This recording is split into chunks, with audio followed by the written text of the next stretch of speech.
Clause কিন্তু ইংরেজি গ্রামারের বুনিয়াদ। Clause, main clause, subordinate clause, এই ক্লজগুলো জানা আমাদের সেন্টেন্স কনস্ট্রাকশনের ক্ষেত্রে অত্যন্ত জরুরি।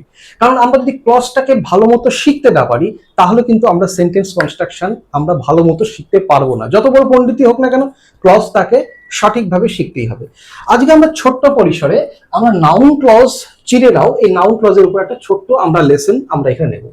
আচ্ছা, নাউন ক্লজটা কি? এর আগে আমি একটু কনসেপ্ট ক্লিয়ার করে দিই। ক্লজটা কি? ক্লজ হচ্ছে পার্ট অফ সেন্টেন্স যার মধ্যে সাবজেক্ট এবং ভার্ব এবং অবজেক্ট, অর্থাৎ সাবজেক্ট ভার্ব, যদি অবজেক্ট না থাকে তাও কোনো ব্যাপার না, সাবজেক্ট ভার্ব এগ্রিমেন্ট থাকবে এমন একটা অংশ।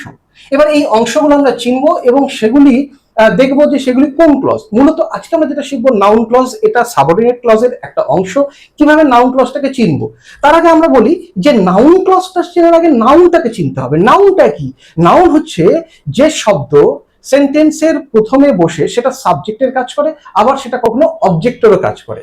তাহলে নাউন এমন শব্দ যেটা সবসময় সাবজেক্ট বা অবজেক্ট হবে। তাহলে যে অংশটার মধ্যে আমরা দেখব যে সেই অংশটা সেন্টেন্সে কিসের কাজ করছে, তাহলে সেটা যদি সাবজেক্টের কাজ করে তাহলে সেটা নাউন ক্লজ, সেই অংশটা যদি অবজেক্টের কাজ করে সেটা নাউন ক্লজ। এবং আরো কিছু অংশ আছে, এই 5টা সেন্টেন্স তোমরা যদি প্র্যাকটিস করো তাহলে দেখে 5 রকমের বিষয় আসবে যেখান থেকে আমরা সহজে আইডেন্টিফাই করতে পারবো নাউন ক্লজটা কিভাবে হয়। সবার আগে ভার্বগুলোকে আইডেন্টিফাই করি। এগুলো ভার্ব, এটা ভার্ব এবং এটা ভার্ব, এইগুলো ভার্ব, এখানে এটা ভার্ব। দেখো এই ভার্বগুলোর মধ্যে কোনটা আছে হচ্ছে লিঙ্কিং ভার্ব, যেমন এটা একটা লিঙ্কিং ভার্ব, এটা লিঙ্কিং ভার্ব, কোনটা মেন ভার্ব। এবার এই ভার্বের পজিশন অনুযায়ী আমরা দেখব অংশটা সাবঅর্ডিনেট ক্লজের অংশটা নাউন ক্লজ কিভাবে হচ্ছে বা কোনটা। দেখো এইখানে why he left early remains a mystery. এই যে ভার্ব, ভার্বের আগের অংশে এই সাবজেক্ট অংশে, এই টোটালটা সাবজেক্ট অংশে দেখো একটা অংশ, একটা জায়গা, একটা ভার্ব, গ্রুপ অফ ওয়ার্ডস আছে যার মধ্যে একটা সাবজেক্ট আছে, একটা ভার্ব আছে। তাহলে সাবজেক্ট ভার্ব যেহেতু আছে তাহলে এটা একটা ক্লজ। এবার এই ক্লজটা দেখো সাবজেক্টের জায়গায় বসেছে, ভার্বের আগে সাবজেক্ট, সাবজেক্টের আগে বসেছে। আমরা জানি কোনো কিছুকে সাবজেক্ট হতে গেলে আমি আগেই বললাম তাকে নাউন হতে হবে অথবা প্রোনাউন হতে হবে। তাহলে নাউন যদি হয় তাহলে এই অংশটা নাউনের কাজ করছে, অর্থাৎ সাবজেক্টের কাজ করছে, তাই এটা হচ্ছে নাউন ক্লজ। ঠিক পরের অংশে দেখো he explained why he was late. Explain করলো ভার্ব, কি এক্সপ্লেইন করলো? যে কেন সে লেট ছিল। আমরা জানি কি দিয়ে প্রশ্ন করলে অবজেক্ট পাওয়া যায়, তাহলে টোটাল এই অংশটা অবজেক্টের কাজ করছে। এবার আমরা এটাও জানি অবজেক্ট হতে গেলে তাকে নাউন হতে হবে বা প্রোনাউন হতে হবে। এই অংশটা যেহেতু নাউনের কাজ করছে, সাব ভার্বের পরে ভার্বের অবজেক্ট হিসেবে কাজ করছে এবং অবজেক্ট হতে গেলে তাকে নাউন হতে হবে, তাই এই অংশটাও নাউন ক্লজ। এরপরে দেখো আই ক্যানট রিলাই, এটা verb, on what he says. এরপরে দেখো একটা প্রিপোজিশন আছে, তাহলে প্রিপোজিশনের পরে যে অংশটা সেই অংশটা নাউন ক্লজ হয়। কেন হয়?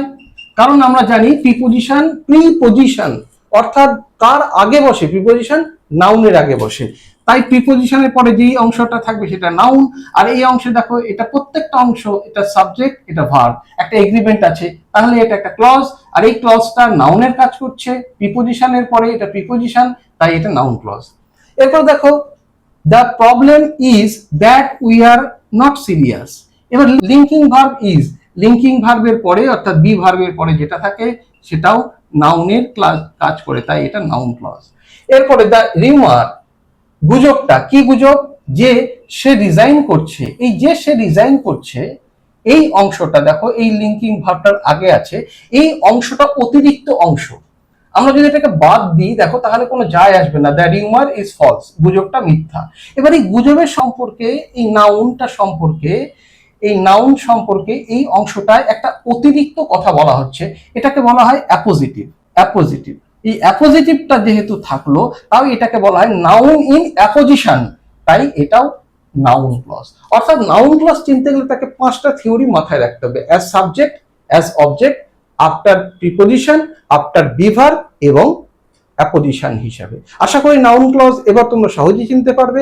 মাথায় রাখবে নাউন হতে গেলে তাকে হয় সাবজেক্ট হতে হবে নতুবা অবজেক্ট হতে হবে, এই দুটো ছাড়া নাউন কিন্তু হয় না। তাই সেন্টেন্সের পজিশন অনুযায়ী নাউন ক্লজটা চট করে আমরা এইভাবে ক্লাসটা যদি মনোযোগ দিয়ে পড়ি আমরা নিশ্চিতভাবে নাউন ক্লজ চিনতে পারবো।